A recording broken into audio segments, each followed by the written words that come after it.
On the morning of September 11th, 2001, 19 men armed with box cutters directed by a man on dialysis in a cave fortress halfway around the world using a satellite phone and a laptop directed the most sophisticated penetration of the most heavily defended airspace in the world, overpowering the passengers and the military combat-trained pilots on 4 commercial aircraft before flying those planes wildly off course for over an hour without being molested by a single fighter interceptor.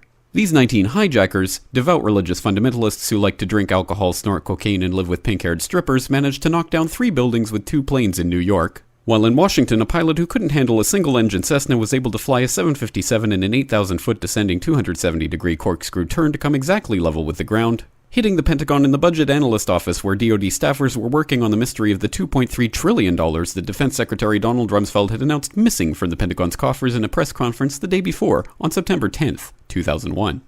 Luckily, the news anchors knew who did it within minutes. Osama bin Laden. The pundits knew within hours. Osama bin Laden. The administration knew within the day. Terrorists who committed these acts and those who harbored them. And the evidence literally fell into the FBI's lap. That a hijacker's passport was found blocks from the World Trade Center crash site, if you can believe that. But for some reason, a bunch of crazy conspiracy theorists demanded an investigation into the greatest attack on American soil in history. That investigation was delayed, underfunded, set up to fail, a conflict of interest, and a cover-up from start to finish. It was based on testimony extracted through torture, the records of which were destroyed. It failed to mention the existence of WTC-7, Able Danger, P-TECH, Sibel Edmonds, OBL and the CIA, and the drills of hijacked aircraft being flown into buildings that were being simulated at the precise same time that those events were actually happening. It was lied to by the Pentagon, the CIA, the Bush administration, and as for Bush and Cheney, well, no one knows what they told it because they testified in secret, off the record, not under oath, and behind closed doors. It didn't bother to look at who funded the attacks because that question is ultimately of little practical significance. Still, the 9/11 Commission did brilliantly answering all of the questions the public had, except most of the victims' family members' questions, and pinned blame on all the people responsible, although no one so much as lost their job, determining the attacks were failure of imagination. Because Nobody in our government, at least, and I don't think the prior government that could envision flying airplanes into buildings. Except the Pentagon, FEMA, NORAD, and the NRO. The DIA destroyed 2.5 terabytes of data on Able Danger, but that's okay because it probably wasn't important. The SEC destroyed their records on the investigation into the insider trading before the attacks, but that's okay because destroying the records of the largest investigation in SEC history is just part of routine record keeping.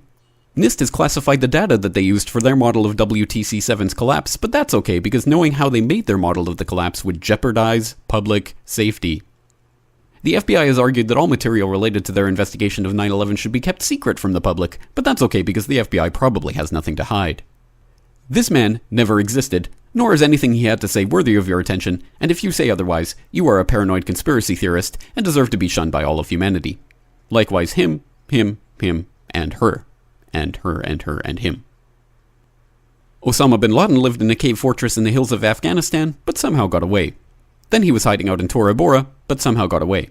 Then he lived in Abbottabad for years, taunting the most comprehensive intelligence dragnet employing the most sophisticated technology in the history of the world for a decade, releasing video after video with complete impunity and getting younger and younger as he did so, before finally being found in a daring SEAL team raid which wasn't recorded on video, in which he didn't resist or use his wife as a human shield, and in which these crack special forces operatives panicked and killed this unarmed man, supposedly the best source of intelligence about those dastardly terrorists on the entire planet. Then they dumped his body in the ocean before telling anyone about it. Then a couple dozen of that team's members died in a helicopter crash in Afghanistan.